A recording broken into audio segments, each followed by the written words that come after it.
Breast size வந்து கம்மியாக இருக்கவங்களுக்கு எப்படி தைக்கிறதுன்னு கேட்குறீங்க. அவங்களுக்கு வந்துட்டு நீங்கள் நார்மலாக வந்து உள்ள சென்டரில் பிடிக்கிற டாட்டை மட்டும் நீங்கள் குறைச்சிக்கோங்க.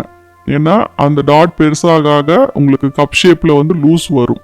அதனால் நீங்கள் மேக்ஸிமம் அதை வந்து 1 இன்ச்சு 1.25 இன்ச்சு அளவுக்கு டோட்டலாகவே இருந்தால் போதும். ஏன்னா உங்களுக்கு மடிக்கும் போது ஒரு 3/4 இன்ச்சுக்கு வந்தால் போதும். அதே மாதிரி அவங்களுக்கு வந்து கொஞ்சம் மேலே தூக்குன மாதிரி இருக்கணுமா இல்லை ஃப்ளாட்டாக வேணுமா அப்படிங்கிறத பார்த்துட்டு கிராஸ் கட் போடுறதா அல்லது நார்மலாக சாதா ஸ்ட்ரெயிட் கட் போடுறதா அப்படிங்கிறதையும் நீங்கள் பார்த்துக்கோங்க. ஸ்ட்ரெயிட் கட் அப்படின்னா முன்பக்க உயரம் வந்து அதிகமாக வச்சுக்கோங்க. அதுவே கிராஸ் கட் அப்படின்னா அந்த முன்பக்க உயரத்தை 1 இன்ச்சு நீங்கள் குறைச்சிக்கலாம்.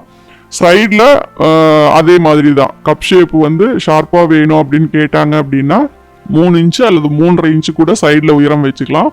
ஃப்ளாட்டாக வேணும் அப்படின்னா நீங்கள் 3 இன்ச்சு 2.5 இன்ச்சு இப்படி குறைச்சிக்கலாம். அது மாதிரி நீங்கள் சின்ன சின்ன சேஞ்சஸ் பண்ணீங்க அப்படின்னா அவங்களுக்கு வந்து கரெக்டாக வந்துடும். ரொம்ப லீனாக இருக்காங்க அப்படின்னா நீங்கள் ஆம்ஹோல் கிட்ட நம்ம 4 இன்ச்சு எப்போவுமே அதிகமாக சீம் அலவன்ஸ் கொடுப்போம். அவங்களுக்கு சப்போஸ் ரொம்ப லீனாக இருக்காங்க அப்படின்னா நீங்கள் அந்த அளவை கூட கொஞ்சம் ஒரு 1/4 இன்ச்சை நீங்கள் குறைச்சிக்கிட்டீங்க அப்படின்னா கூட அவங்களுக்கு ஃபிட்டிங் கரெக்டாக தான் வரும். நெக்கு வந்து கரெக்டான அளவு வச்சுக்கோங்க. அப்படி இல்லாட்டினா அவங்களுக்கு கப் ஷேப் வந்து சின்னதாக இருந்துச்சு அப்படின்னாவே உங்களுக்கு நெக்கு கிட்ட இதெல்லாம் ஷோல்டர் கிட்ட எல்லாம் கொஞ்சம் லூஸ் வரும். ஏன்னா கப் ஷேப் வந்து ஃபிட்டிங்காக பிடிச்சாதான் உங்களுக்கு ப்ளவுஸ் வந்து ஃபிட்டிங் கரெக்டாக வரும். அதனால அந்த கப் ஷேப்பினுடைய இதை வந்து ஓரளவுக்கு கரெக்டாக பண்ணிக்கிட்டீங்க அப்படின்னாவே உங்களுக்கு ஷோல்டர் லூஸு கழுத்து லூஸு இதெல்லாம் வராது.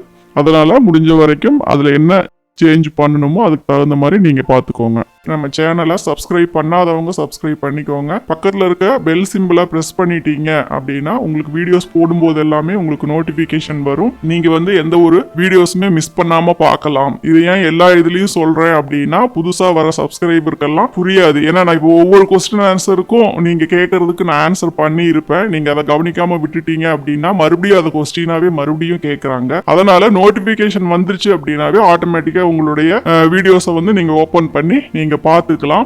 லைக் பண்ணுங்க, ஷேர் பண்ணுங்க.